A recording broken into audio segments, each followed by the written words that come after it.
So thank you so much for joining us this evening. Before I invite up Lori Shepherd of the Jewish History Museum and our tech friends in the back are going to pull up Dr. Kaye joining us. She's a senior lecturer at the University of Arizona. I want to give away a door prize. So does everyone have your raffle tickets?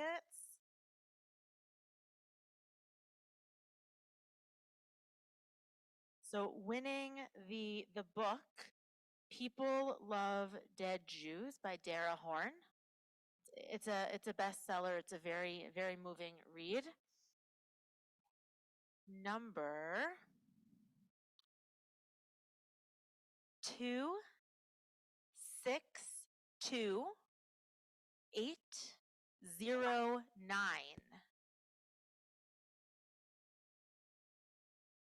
262809. Oh, we have a winner. Congratulations, sir. Oh, sure. Perfect. I trust you. Thank you. Come on up, Lori. And we do have a winner of a virtual prize, someone joining us over Zoom webinar this evening. That person is going to win Antisemitism Here and Now by Deborah Lipstadt. And that winner is Diane Kratz. So yay, we will mail you your prize. Now, I know that the hour is late.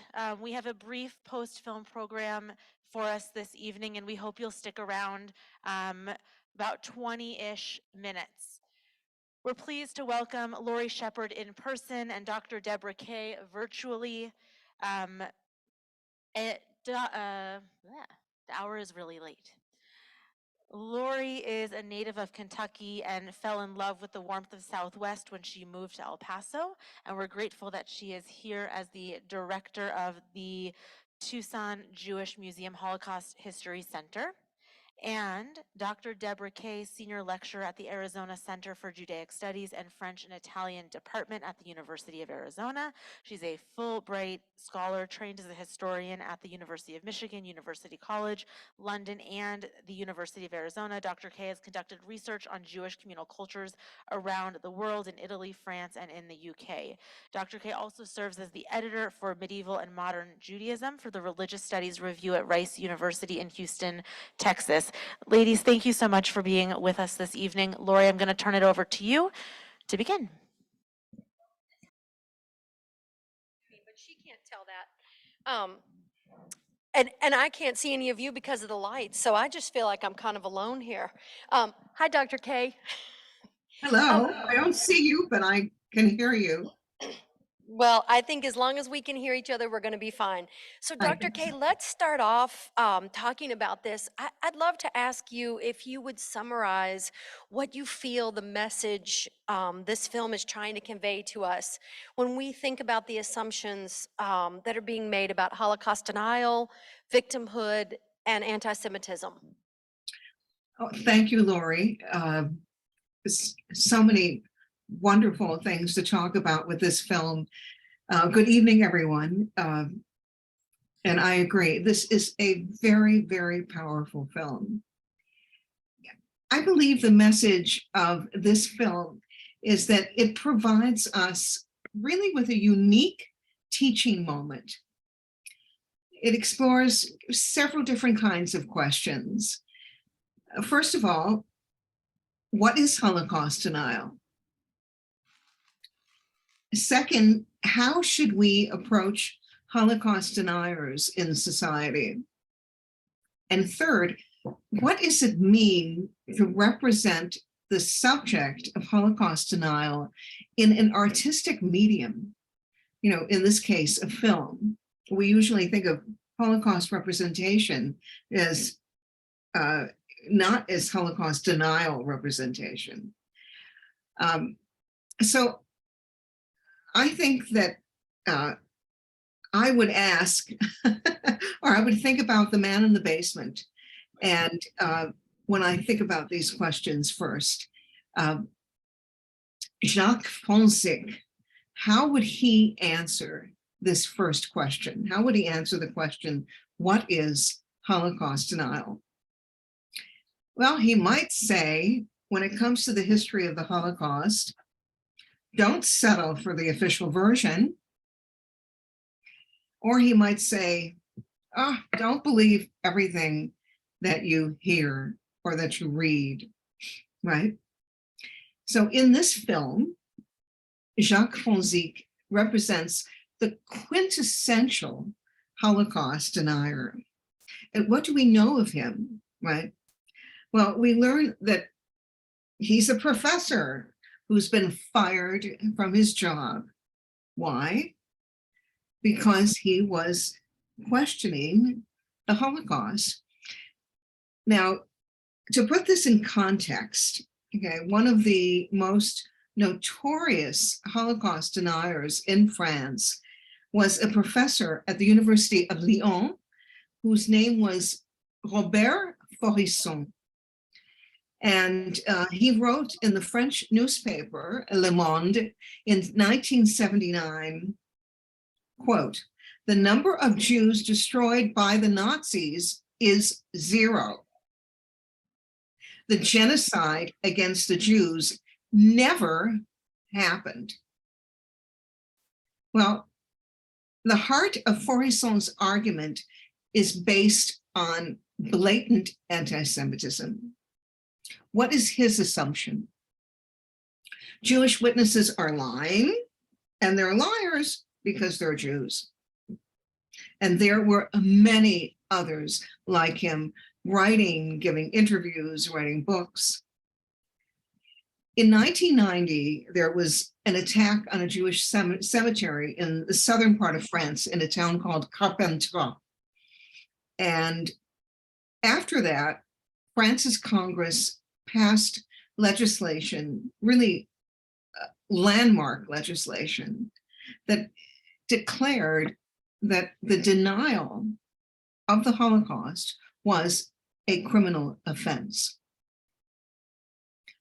Soon after this, Robert Faurisson was charged under the provision and convicted. I was very, very surprised to learn that the plot for this film did not come out of nowhere.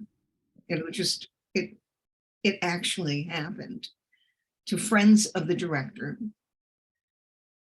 which really makes you think about Holocaust denial and how this is something that is ongoing. So I think that's kind of the message that I'd like to share with you tonight. And I'd like to ask Lori a question now, even though I don't see her. We may say, you know, that all the characters in the film, not just Jacques Fonsic, but all the characters in the film mirror greater society. And they mirror them historically, they mirror them today, where we have many different points of view that fracture and divide us. Lori, will you talk a little bit about some of these characters and what you see happening that mirrors society then and now? Yes. So the director, who was also the writer that you just mentioned, who had this happen to some friends, I think he did a fabulous job of juxtapositioning France in 1942 and France in 2022. We see so well in how he used the main characters to react to this tense situation that's unfolding, to show how families then and how families now are reacting to these things. But what I thought he did so beautifully was work with the tertiary characters as well, and to bring them in. You know, as the seriousness of the situation is unfolding, it's easy to see Simon, his brother David, Simon, his wife, Helene. It's very easy to see them torn apart, and to understand that they would have differing opinions of how do we fight back against this threat? How do we protect our families? Which is exactly what was happening then and is happening today. But then there's so many other places that we see it with the neighbors, the mother, the attorneys. The attorneys, you know, there were 4 attorneys in this film, which is a lot. Which is a lot. But the attorneys all come from a different place. They all have a different argument, and all of them argue that what they're proposing is what is being held by the law, which is how we feel sometimes. And then you introduce the neighbors. The neighbors really, for me, were certainly exactly what was unfolding in 1942. So you have the older couple, they really can't be bothered by this unpleasantness. Their granddaughter's coming to town, and in fact, Fonzik actually helped them carry their water upstairs, so he's not such a bad guy. And then you have the neighbor, I think his name was LaRue. He's the one who Simon talks with him about the water leak. You know, he's outwardly hostile and doesn't even try to hide his anti-Semitism. And you can imagine for him, what he's thinking is, I don't care what happens with the man in the basement. I'd rather the Sandbergs be gone. That would be better for me. I wouldn't have to worry about this water leak. And then you have 1 or 2 of the neighbors who are sympathetic, but quite frankly, completely apathetic. I see what's happening. I can see it's terrible. I'm sorry you're going through it, but I'll be honest, it doesn't really affect me, and so I'm not really going to get involved. I'm not even going to move the tenants meeting to make this better. That's the bystanders that we saw in the 1940s. And then you come down to Fonzik and Justina. Probably the most important reactions for me. You know, Justina, the daughter, she's impressionable. She's a teenager, so she's restless. And Fonzik knows this, and he sees it, and he seizes on it. He knows how to play to her sympathies, and he knows that he can use her insecurities to recruit her. And that recruitment is that same textbook recruitment that we see extremist groups using every day to not only recruit, but to radicalize. And that's nothing but what we saw in Germany in the late 1930s and later in France in the early 40s. And it's exactly what we're seeing today. It's just happening on the internet. So Dr. Kaye, I would actually take this back to you, and I would say, as we think about this and as we think about that radicalization that we're seeing, would you take a moment and talk about modern anti-Semitism and how that modern anti-Semitism is leading more and more to Holocaust denial? Yes, of course I will. And I want to say too, the characters, as you said, the supporting characters really are very powerful in this film. And that really impressed me as well. Well, what do we know about anti-Semitism? It's often referred to, right, as the oldest hatred, spanning nearly 2,000 years. And anti-Semitic hate groups, of which Holocaust deniers are a part, there's lots of them, they seek to, I would say, really vilify Jews as manipulative, as the puppet masters that work behind the scenes with the goal to undermine society, of course. Jews are at the center of a lot of conspiracy theories. a lot, especially when it comes to the economy. And these are all manifestations of modern anti-Semitism. These theories draw mainly on the myths and the debunked ideas from the 19th century, like social Darwinism, notions of superior and inferior races, and many other things that I'm not going to get into tonight. But I agree. It is very troubling to see how much all of this has returned to popular discourse. And very recently, we hear about it all the time. Holocaust deniers draw on anti-Semitism with a kind of weird, perverted form of circular reasoning or fallacies, but it's really a circular kind of reasoning. Jews are false. They can't be trusted. So the historical facts about the Holocaust and the collective suffering of Jews then therefore is questionable. So that's kind of their way of thinking.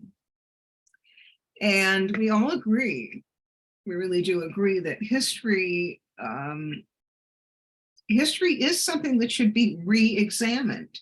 I mean, that's something we all agree with. You know, you mentioned the daughter, you know, and how he wanted to kind of get the daughter critically thinking about history.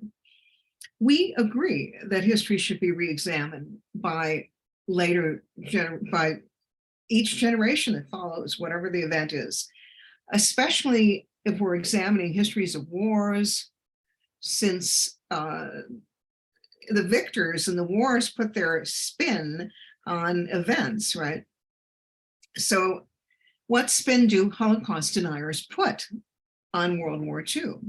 Well, they argue that they have discovered the truth, but it's a special kind of truth. They would call it the repressed or the suppressed truth.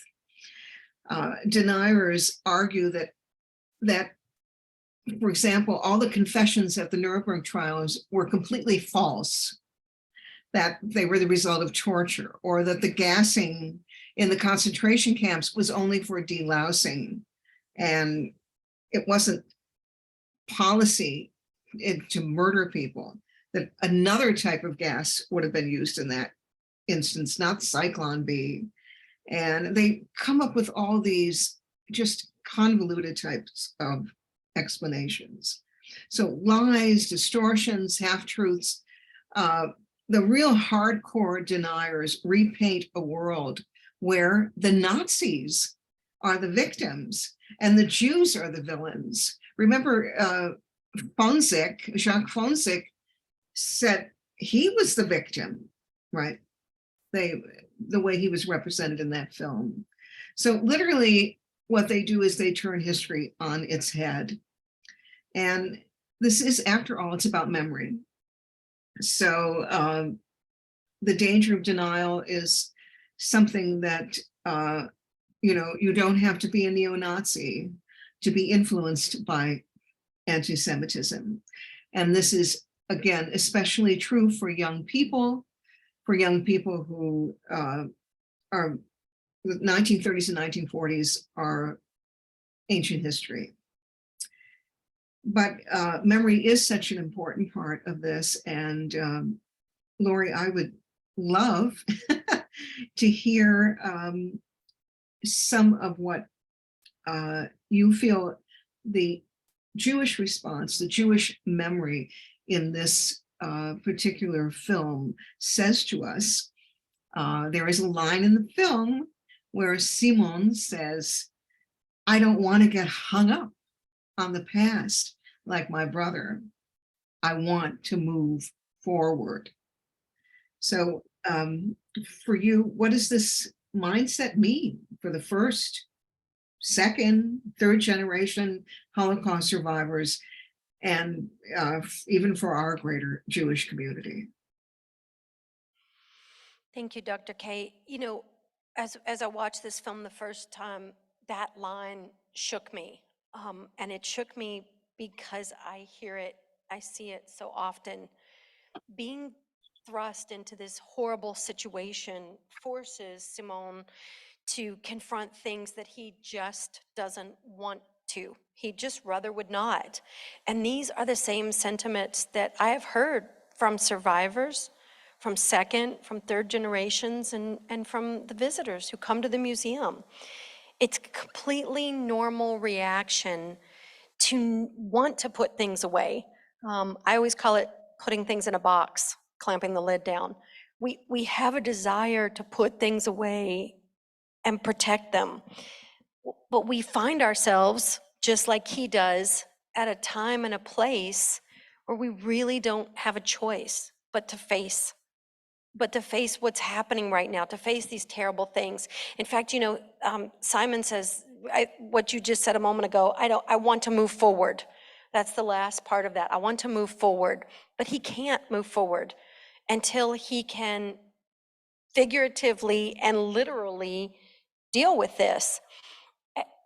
I was watching a survivor testimony actually early this morning, and the survivor said, when I came to the United States, I just wanted to move on. I didn't want to think about it, and I certainly didn't want to talk about it. But here I am in my 90s, and I talk about it every day. And I talk about it every day because it didn't go away. And when I look at my granddaughter, I know that I have to talk about it. So many times visitors at the museum will tell me, I don't want my story, I don't want who I am to be the Holocaust. And I respect and understand that so much. The history of Judaism is this beautiful, rich, complex story that has this really awful chapter, this very painful, difficult chapter. And if we don't reckon with that chapter, if we don't face it, it puts the whole story out of context. So it becomes so important.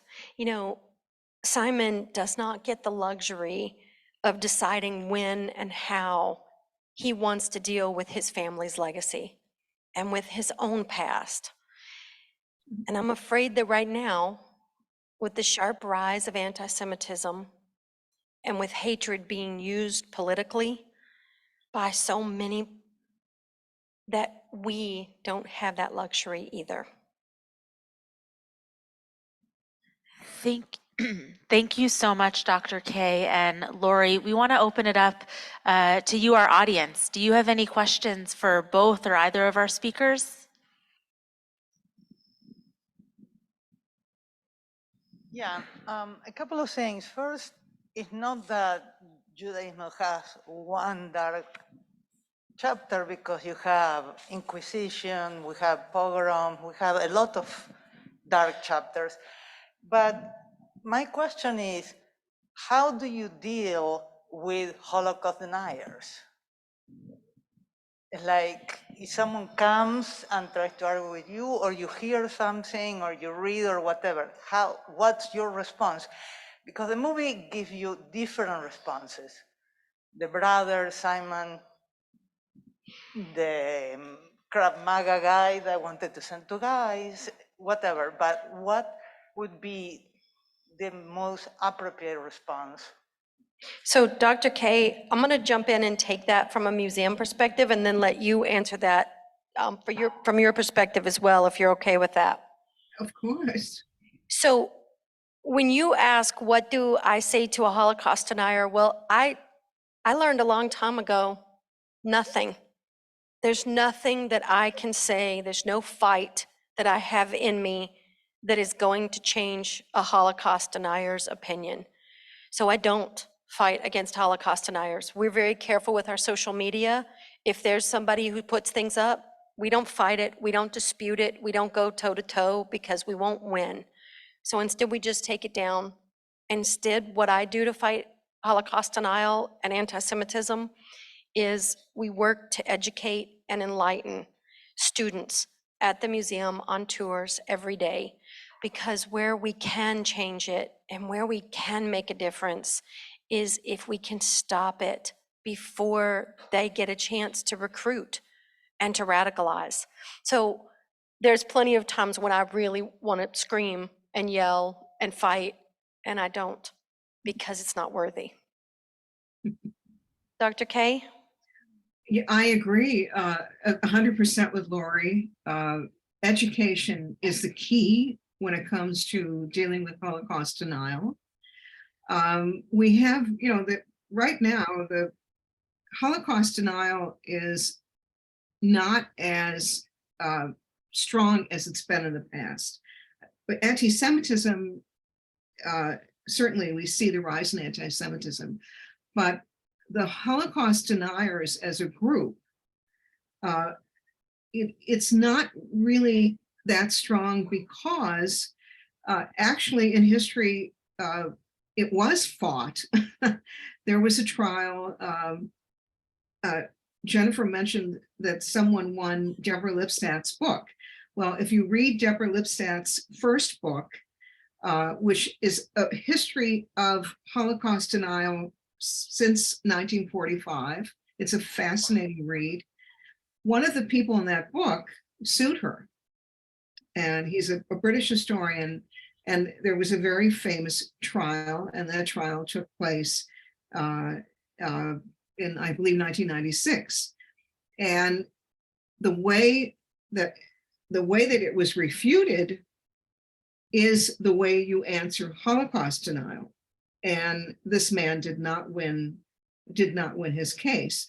And since then, we have some excellent books on how Holocaust denial is refuted.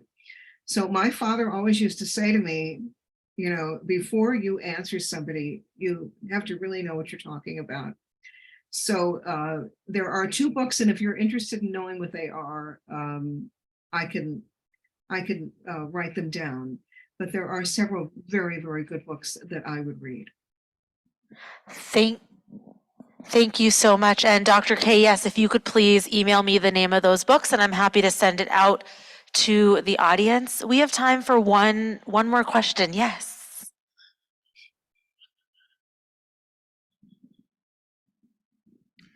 I don't want to bore everybody by overwhelming you, but I do have several thoughts that have arisen.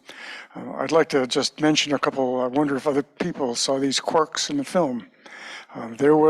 We were told, correctly I believe, that the French government arranged that properties that were seized and sold off by the Nazis, that the original owners were given the opportunity to recover them.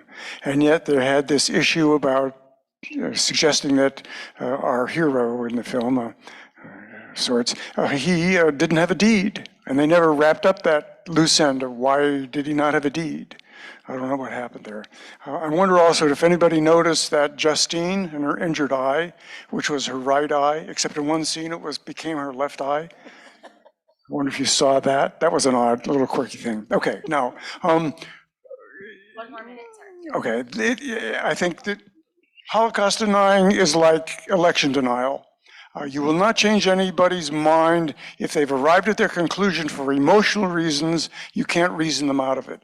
But if you know anything about lying, so many hundreds, thousands of people coming to the same consistent story at different places at different times is an absolute impossibility unless it's true. That's the only way that can possibly happen. And so that's meaningless. The denial is meaningless. But I was really shocked. If this film was to make Jewish audiences feel better about anti-Semitism, then I'm really upset that the one and only really, truly crazy person in there was the Jew.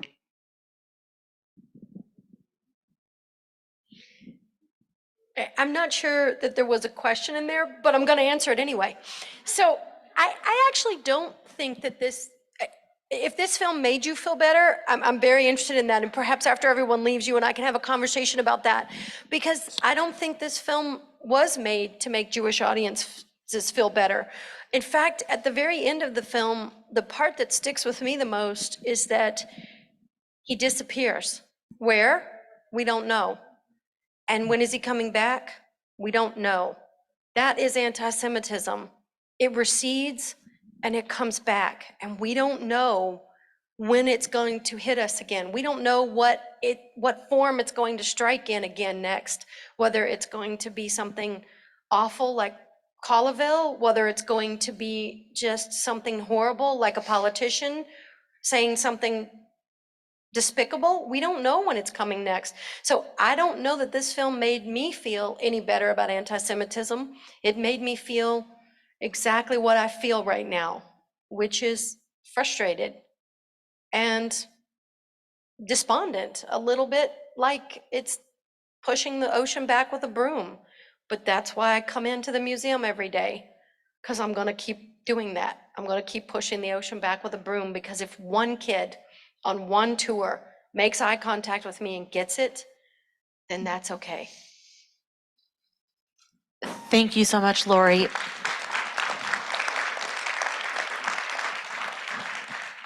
Dr. Kaye, would you like to add anything to that?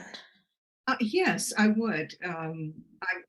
I think first the commentary that this gentleman, although I can't see him from where I am, was very interesting. And I especially like the part about the election, election denial, because Holocaust denial can teach us a lot about critical thinking, right?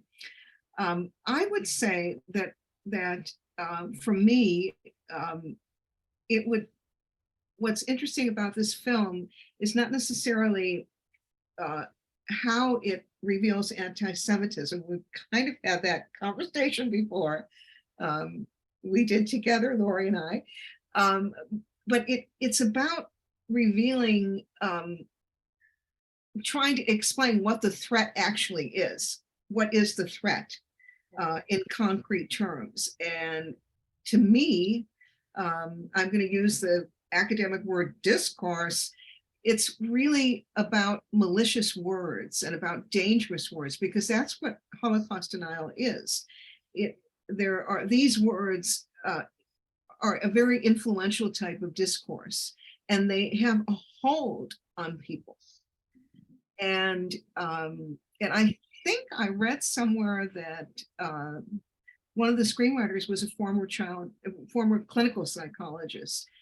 There's the psychology of having to deal with this, the politics of being Jewish, the interactions between the different groups. I think that's what's so fascinating about it. And maybe what this gentleman was trying to say was that there was a kind of catharsis to this film, that depending on who's watching it. So if you're Jewish and you're watching it, you can kind of maybe relate. But look at the wife. I thought the wife was fascinating. The wife who was not Jewish was really invested in trying to do the research to understand what Jacques Fonseca was thinking. And I think all these characters were just fabulous. So thank you for letting me be a part of this and sharing it. Thank you both so much. Thank you so much to our audience, and this conversation, I hope, enriched your viewing of the film. I want to leave us with two closing thoughts this evening. In another one of our festival selections, Betrayed, an entire nation is admitting their compliance with Nazis and is making reparations to Norwegian Jews.